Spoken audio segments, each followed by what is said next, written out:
प्रिय विद्यार्थियों, हिंदी परिवार की ऑनलाइन पाठशाला में कक्षा 12 हिंदी साहित्य विषय के अंतर्गत अव्यक्ति और माध्यम नाम की जो पुस्तक है उसी से संबंधित वीडियोस बनाए जा रहे हैं। तो यहाँ पिछले 3 वीडियोस हमने देखे हैं, आज चौथा वीडियो लेकर के और एक निश्चित जो प्रकरण है उसको लेकर के आए हैं। ये प्रकरण है विद्यार्थियों कहानी का, कि कहानी के अर्थ क्या है, घटक क्या है, इसकी रचना प्रक्रिया क्या है। आपके पाठ्यक्रम के हिसाब से उसमें कहानी, नाटक और कविता की रचना प्रक्रिया दी हुई है। तो यहाँ हम एक एक वीडियो के माध्यम से तीनों जो प्रकरण है उनको देखने वाले हैं। पहले देखेंगे कहानी की रचना प्रक्रिया, दूसरे में नाटक की रचना प्रक्रिया और तीसरे में हम देखेंगे कविता की रचना प्रक्रिया। तो यहाँ विद्यार्थियों जो फोकस है इस वीडियो में वो इस प्रकार से है कि कहानी का अर्थ क्या है। देखिए विद्यार्थियों, इस टॉपिक को शुरू करने से पहले हमें कुछ चीजों पर ध्यान देना है। वो ये है विद्यार्थियों, कई बार सीधा साधा प्रश्न आ जाता है आपके बोर्ड के एग्जाम में कि कहानी का निम्न में से पर्याय नहीं है। कहानी निम्न में से नहीं कहते हैं किस चीज को, ऐसा छांटने के लिए आ जाता है। तो विद्यार्थियों आपको ध्यान देना है पर्यायवाची शब्दों के रूप में कि कहानी को कथा कहते हैं, किस्सा कहते हैं, गल्प कहते हैं, गाथा कहते हैं, आख्यान कहते हैं, कथानक कहते हैं। हालांकि कथानक कहानी का एक घटक होता है, फिर भी सामान्य रूप से कथानक को कहानी कह दिया जाता है।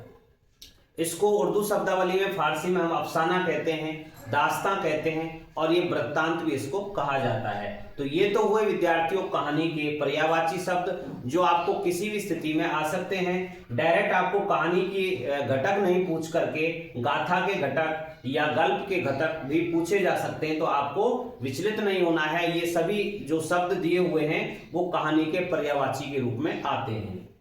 विद्यार्थियों देखते हैं कहानी की जो निश्चित परिभाषा है वो एक संपूर्ण परिभाषा आपके सामने मेरे द्वारा लिखी गई है। वो पूरी की पूरी जो परिभाषा है वो पूरे कहानी के उद्देश्यों को, उसके घटकों को निर्धारित करने वाली है।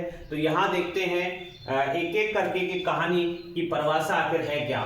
देखिए किसी घटना, कोई भी घटना है या पात्र या समस्या, 3 चीजें हैं।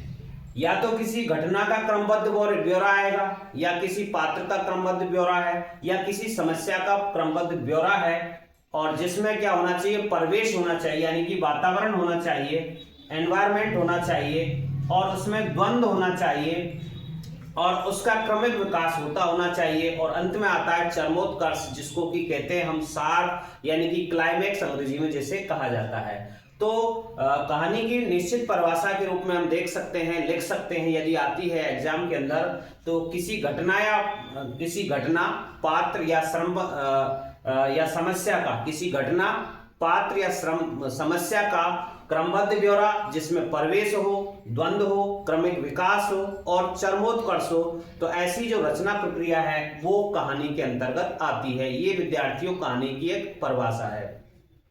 अब आते हैं एक प्रमुख बिंदु की ओर, जो कि कहानी को आगे लेकर के चलते हैं। जो तत्व इसमें सहायक होते हैं कहानी की रचना प्रक्रिया में, यानी कि जो कहानी के प्रमुख तत्व माने जाते हैं, कहानी के जो घटक माने जाते हैं, उनके बारे में विद्यार्थियों चर्चा करते हैं। कई जगह पर आपको देखने को मिलेगा कि कहानी के जो घटक हैं उनकी संख्या 6 है, लेकिन हमने पूरे के पूरे घटक यहाँ पर लिखे हैं और उसमें हम देखेंगे कि कहानी की जो 7 घटक हमने आपके सामने प्रस्तुत किए हैं, एक एक का ब्यौरा हम देखने का प्रयास करेंगे। तो देखते हैं विद्यार्थियों, सबसे पहला है कहानी का घटक या तत्व कथानक। उसका कथानक क्या है, दूसरा है इसका संवाद जिसे डायलॉग कहते हैं, जो भी बोलते हैं पात्र। तीसरा है पात्र यानी कि कैरेक्टर जो उसमें काम करते हैं, जिनके आधार पर कहानी चलती है। चौथा इसका जो घटक है वो द्वंद्व होता है। 5वां है देश काल परिस्थिति, 6ठा है उद्देश्य और 7वां है चरमोत्कर्ष। तो यहाँ कहानी के जो प्रमुख घटक है उनके बारे में बात की जा रही है। यहाँ पर 7 घटकों को हमने लिया है।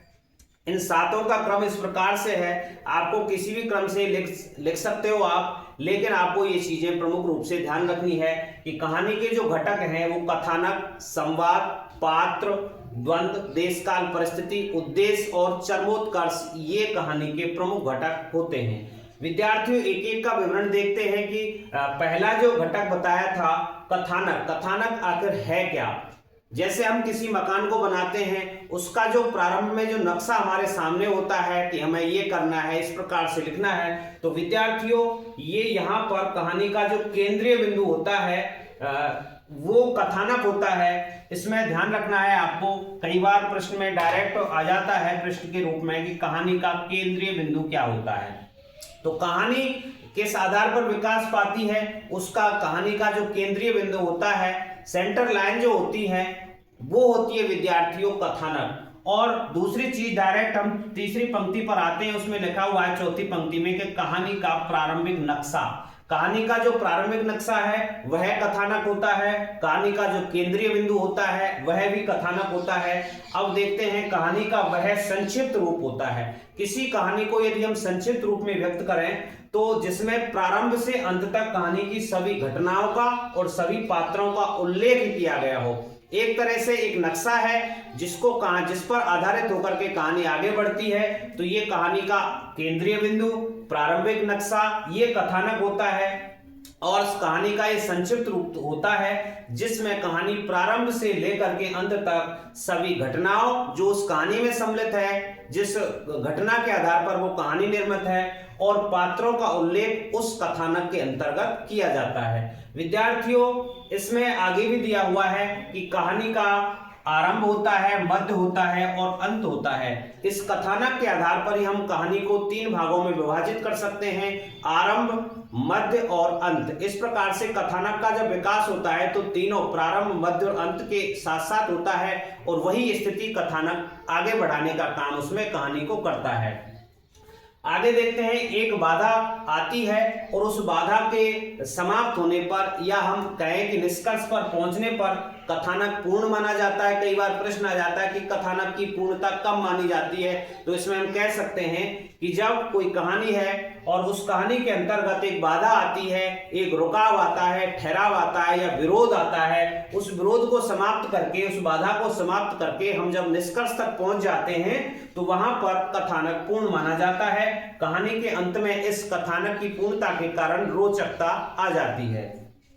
विद्यार्थियों दूसरा इसमें जो घटक आता है कहानी का वो आता है संवाद। संवाद होते हैं डायलॉग, यानी कि पात्र जो स्थितियों को एक दूसरे पात्र से वो अपना संबंध स्थापित करते हैं, किसी बात को वो दूसरे पात्र से जब कहना चाहते हैं तो वो विद्यार्थी होता है संवाद। संवाद कहानी को गति देने का काम करते हैं। एक पात्र दूसरे पात्र से कुछ कह रहा है तो उस पात्र से कहने से जो वार्तालाप उनके मध्य होता है तो उससे कहानी की जो गति है वो बढ़ती है। तो कहानी संवाद ही कहानी को गति देते हैं।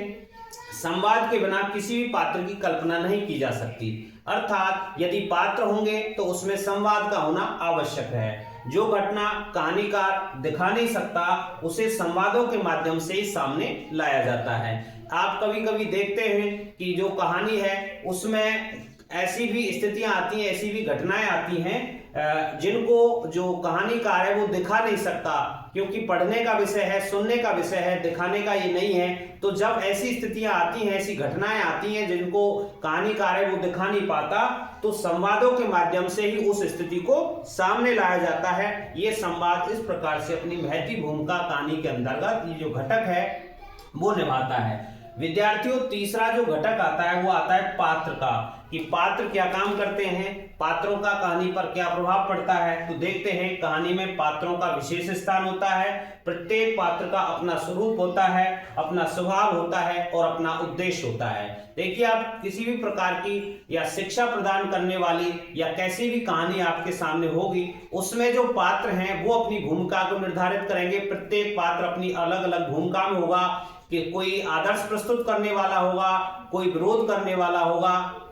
जैसे कि आप किसी कहानी में जो सर्वश्रेष्ठ जो उसका नायक होता है और एक विलेन होता है, तो दोनों ही अपनी अपनी स्थितियों का, अपने स्वभाव को अलग रूप से प्रदर्शित करने वाले होते हैं। तो उनका पात्रों का कहानी का जो लेखक है उसको पात्रों का अध्ययन अवश्य रूप से करना चाहिए, और ये उस पात्रों का जो अध्ययन है वो कहानी की बुनियादी शर्त मानी जाती है, आधारभूत शर्त मानी जाती है। यदि कोई कहानीकार है और उस कहानीकार को पात्रों का पूर्ण स्थिति का पता नहीं है, उसका अध्ययन उसने नहीं किया है, तो वो कहानी सक्सेस नहीं होगी। इसलिए कहानीकार को अपनी पात्रों की का जो अध्ययन है, उसके स्वभाव का अध्ययन, उसके स्वरूप का अध्ययन कर लेना चाहिए। विद्यार्थियों, चौथा जो घटक होता है वो द्वंद्व को लेकर के आता है। आपने सुना होगा कि महाभारत जैसे कोई पौराणिक जो कथाएं हैं उनमें आता है कि इन दोनों के बीच द्वंद्व युद्ध होगा। तो द्वंद्व का अर्थ होता है विद्यार्थियों विरोध, और वैसे दो के मध्य होता है द्वंद्व की जो स्थिति है, द्वंद्व युद्ध यानी कि दो के मध्य होने वाला युद्ध। तो यहाँ द्वंद्व का अर्थ होता है विरोध। जहाँ विरोध होता है वहीं द्वंद्व होता है, और ये जो विरोध होता है वो कहानी को आगे बढ़ाने में सहायता देता है। कथानक का बुनियादी तत्व होता है ये, और द्वंद्व की ही कथानक को आगे बढ़ाता है। कथानक को आगे बढ़ाने का जो काम करेगा वो पात्रों के मध्य होने वाला द्वंद्व है। ऐसी विपरीत परिस्थितियां, विरोधी परिस्थितियां उस समय आती हैं जब वही द्वंद्व कथानक को आगे बढ़ाता है। यह द्वंद्व दो विरोधी तत्वों के टकराव या बाधाओं के कारण उपस्थित होता है। यह स्थिति होती है विद्यार्थियों द्वंद्व की। यहाँ विद्यार्थियों पांचवा जो इसमें घटक दिया हुआ है कहानी के अंतर्गत वो है देश काल और परिस्थिति, अर्थात वातावरण, उस समय की क्या क्या परिस्थितियां रही हैं, उस कहानी को लिखते समय कैसा समाज उस समय था, कैसी स्थितियां थी, उस चीज को लेकर के यहाँ पर ये जो घटक है वो देश काल परिस्थिति के रूप में आता है। इसमें कथानक का जो स्वरूप बन जाता है, उसके बाद में जो कहानीकार है वो कथानक के देश काल और स्थान को पूरी तरह से समझ लेता है, क्योंकि ये कहानी को प्रामाणिक और रोचक बनाने में मददगार होती हैं। इसलिए कहानी के लेखक को उस समय के यानी कि कहानी का जो टॉपिक है, कहानी का जो कथानक है, उससे संबंधित जो भी देशकाल परिस्थिति है, स्थितियां हैं, उसका अध्ययन कहानीकार को कर लेना चाहिए। विद्यार्थियों, आगे भी दिया हुआ है इसमें जो घटक है 6 नंबर का, वो उद्देश्य को लेकर के है कि कहानी का अपना एक उद्देश्य होता है जो कि एक उसे शिक्षा प्रदान करने का कार्य करता है, और अपने प्रभावी उद्देश्य के कारण कहानी लोगों को जल्दी प्रभावित कर लेती है। यदि किसी कहानी का उद्देश्य प्रभावी नहीं है तो वो लोगों के मन तक घर नहीं कर पाती है। इसलिए अपने प्रभावी उद्देश्य के कारण जिस कहानी का उद्देश्य प्रभावी होगा, कहानी लोगों को बहुत जल्दी रुचिकर लगेगी और उन्हें प्रभावित करने का भी काम करेगी। विद्यार्थियों, अंतिम घटक के रूप में हमने जो लिया है चरमोत्कर्ष, चरम प्लस उत्कर्ष, यानी कि क्लाइमैक्स जिसको अंग्रेजी में कहते हैं, अर्थात ये अंतिम लक्ष्य होता है उस कहानी का। एक तरह से इसे शिक्षा कहते हैं। कई बार छोटे विद्यार्थी जो कहानी लिखते हैं छोटी कक्षाओं में, तो अंत में शिक्षा लिखते हैं कि इस कहानी से हमें क्या शिक्षा मिली। तो वो जो शिक्षा है, अंतिम जो लक्ष्य है उस कहानी का, वो चरमोत्कर्ष कहलाता है कि इस कहानी को पढ़ने के बाद, सुनने के बाद में क्या क्या परिवर्तन हुए, वो चीजें अंतिम लक्ष्य के रूप में, क्लाइमैक्स के रूप में यहाँ पर आती हैं। इसका चित्रण जो है वो ध्यानपूर्वक करना चाहिए, और अच्छा जो क्लाइमैक्स होता है वो पाठक को स्वयं सोचने और लेखकीय पक्षधर की ओर आने को प्रेरित करता है। यानी कि जिसका क्लाइमैक्स अच्छा होगा, जिस कहानी का, उसमें जो पाठक वर्ग है या श्रोता वर्ग है वो स्वयं सोचने को मजबूर हो जाता है कि ऐसा करना चाहिए, ऐसा नहीं करना चाहिए। और जो लेखक अपनी प्रभावशीलता को बताना चाहता है, तो वो जो पाठक है या श्रोता है वो लेखक की तरफ अपना ध्यान आकर्षित कर लेता है, उससे वो प्रेरणा प्राप्त कर लेता है। विद्यार्थियों, कई चीजें ऐसी हैं इन विधाओं के अंतर्गत, कहानी के अंतर्गत, कि घटक के अलावा बहुत सी चीजें हैं जो आपके प्रश्न के रूप में आ सकती हैं। उनमें ऐसा प्रश्न आ सकता है कि अच्छी अच्छी कहानियां पढ़ने से क्या होता है। तो अच्छी कहानी लिखने के लिए पहले अच्छी अच्छी कहानियां पढ़नी पड़ती हैं। आप जितनी अच्छी अच्छी कहानियों को पढ़ोगे, उनसे देखोगे कि कहाँ ज्यादा उत्कर्ष उसका हुआ है, ज्यादा प्रभाव, ज्यादा रुचिकर कौन कौन सी चीजें हैं। तो जितनी कहानियां पढ़ेंगे उतनी ही हम कहानियां लिखने के लिए जागृत होंगे। तो अच्छी कहानियां पढ़ने से अच्छी कहानियां लिखने में मदद मिलती है। विद्यार्थियों, देखते हैं कहानी का इतिहास। ये कई बार प्रश्न आ जाता है लघुत्तरात्मक प्रश्न के रूप में कि कहानी का इतिहास बताइए। तो यहाँ कहानी का इतिहास बताया जाता है कि जितना मानव का इतिहास है उतना ही कहानी का इतिहास बताया जाता है।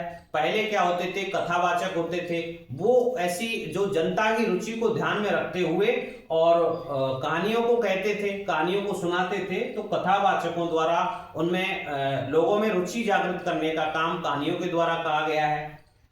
विद्यार्थियों, इसमें कहानी के लेखन के विषय क्या क्या हो सकते हैं, ऐसा भी प्रश्न आता है। तो उसमें हम देखेंगे कि कहानी वास्तविक भी हो सकती है, वास्तविक घटनाओं को लेकर भी हो सकती है। दूसरी चीज है, ये काल्पनिक घटनाओं से संबंधित भी हो सकती है, ऐतिहासिक घटनाओं से संबंधित भी कहानी हो सकती है। कई रूप हो सकते हैं, काल्पनिक हो सकती है, वास्तविक हो सकती है, काल्पनिक घटना हो सकती है, वास्तविक घटना हो सकती है और ऐतिहासिक घटना भी हो सकती है।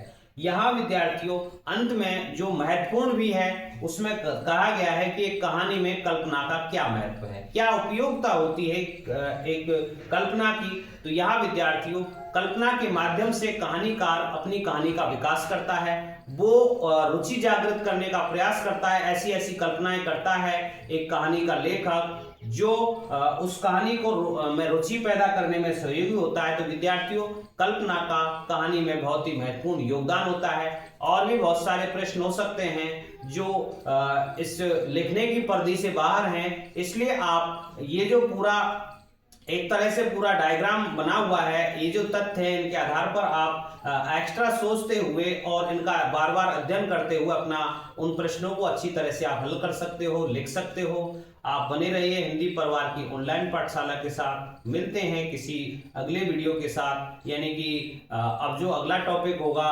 नाटक की जो रचना प्रक्रिया है उसके बारे में। तब तक के लिए धन्यवाद।